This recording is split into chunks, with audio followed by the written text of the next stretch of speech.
I have two parts here, and as you can see, with them having can collide property as true, they can't pass this barrier. And once I change this barriers can collide property as well, they both fall. In a game there are some cases where we want one of these parts to collide and the other to not collide.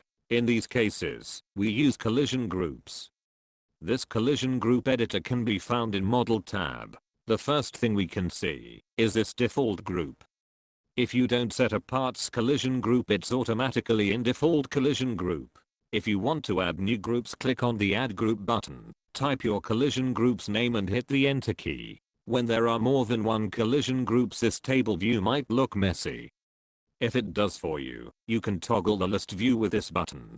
For the rest of the video I'll use the table view, because I'm more used to it. If I uncheck this right now, it will mean that part 1 will not collide with default collision group. Now that the collision group is set, I will apply the collision group to this part. You just need to change the collision group property from Explorer. After it's done, let's see what happens when I run the game. We can see one part here, but the other one is missing because it can't collide with default and everything here is in default group. That means it has fallen down. For fixing this, we need to make sure to not include the default group in these cases.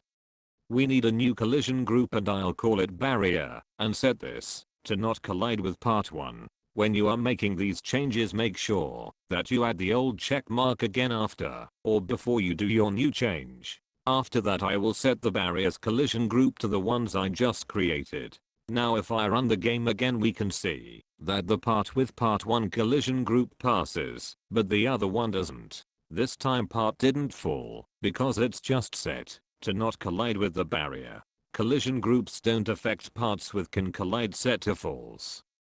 They won't collide with anything. Scripting them is very easy. You can just reference your part, and in this case it's script.parent, and then set its collision group property to the name of the group. You generally don't use the collision groups for a single part, but generally it's really useful in a lot of cases. And with one last test run, we can see that it set the collision group properly. That was it for this video. Hope you understood. See you in another one.